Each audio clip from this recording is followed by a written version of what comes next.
I'm your favorite physics teacher, TS sir, a teacher by choice, not by chance. Welcomes you all to another wonderful motivational seminar on a very hot topic. Recently, the Cricket World Cup 2023 has got concluded and somehow India lost. So let's see 5 lessons for students from India's losing Cricket World Cup 2023. Let's see them one by one. First, how you finish is more important than how you start. I am repeating it. How you finish is more important than how you start. In this Cricket World Cup, India started on a very high note. India went on to win all the 10 matches in the sequence.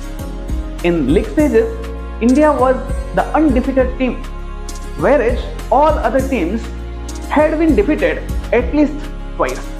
Australia, the other finalist, was defeated twice. Australia in its first match was defeated from India.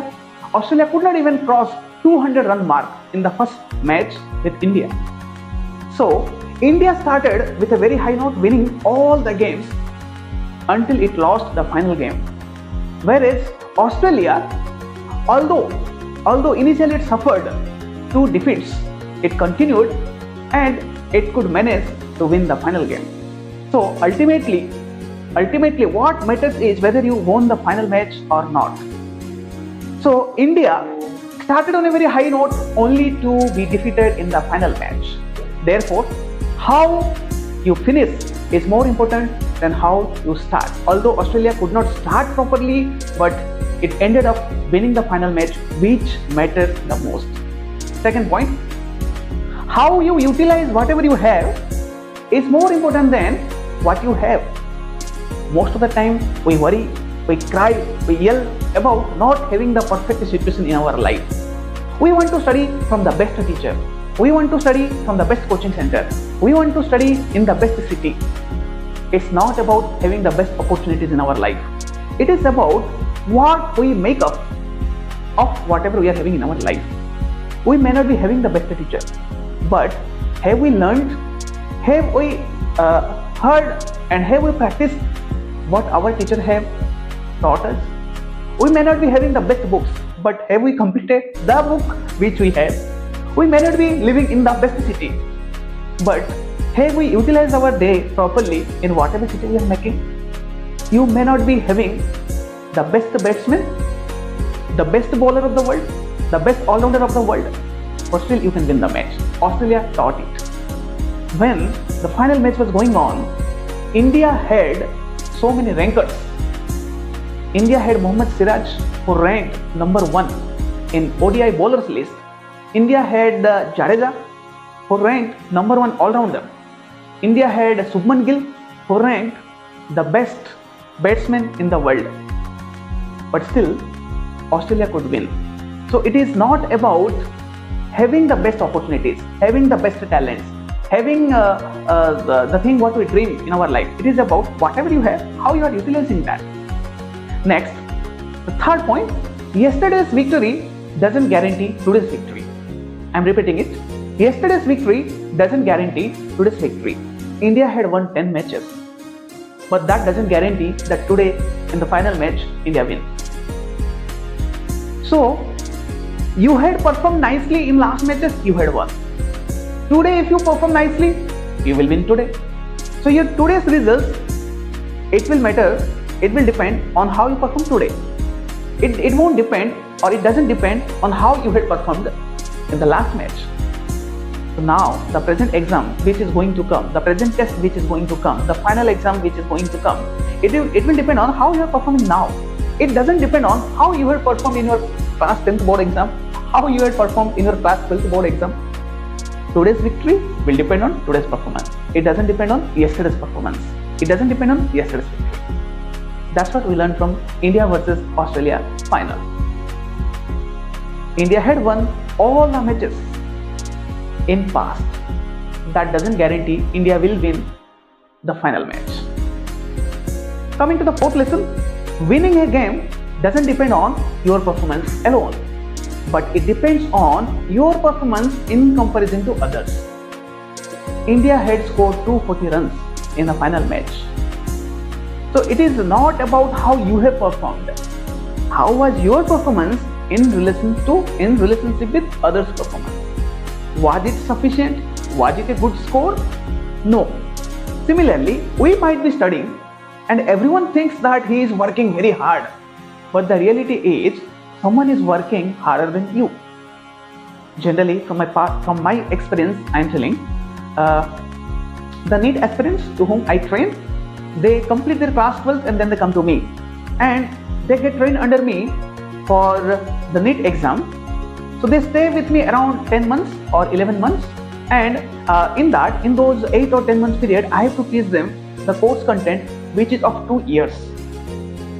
Now, someone somewhere has started preparing from class 11th onwards to appear for entrance exams at the end of class 12th.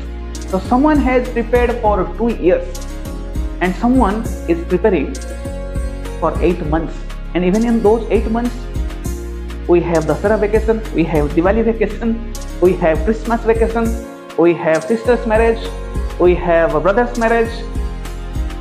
So when we are enjoying our life, someone somewhere is going ahead of us.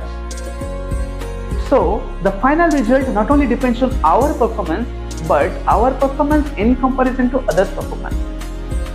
So in 8 months period, we want to find holidays. We want to do the minimum and get the maximum. Someone is giving his maximum. Who deserves victory? Most of the time students ask me, sir, can you give us those tips and tricks so that I want to work minimum and I want to get maximum? And there are some other students, those who come to me and ask, sir, tell me that thing which has to be something more than what other people have learned. If 21 lakh students are going to appear for NEET, then one student comes and asks me, sir, tell me something which other 20 lakh people have not learned. Tell me that something. It may be that little bit extra, but it is extra. It is over and above what others have learned. And then another student comes and asks me, sir, tell me those tips and tricks. I don't want to do hard work. I want to do smart work. See, in the name of smart work, we want to be lazy. So if in the name of smart work, we don't want to do hard work, we want to be lazy, then there is someone waiting who wants to know that little extra than what all other students are preparing. So who deserves success?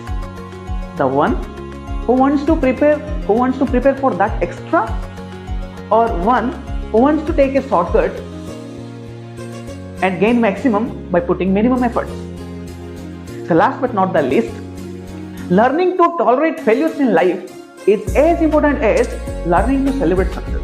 In today's culture, everyone, everywhere is learning how to celebrate success. Learning to tolerate failure or teaching students how to tolerate, how to accept failures in life is considered to be pessimism. It is not pessimism. It is reality of life. Whoever you may be, every day doesn't go fine. At present, when India was playing the final match, India was the rank 1 team in ODI cricket, India was the rank 1 team in Test cricket, and India was the rank 1 team in T20 international cricket.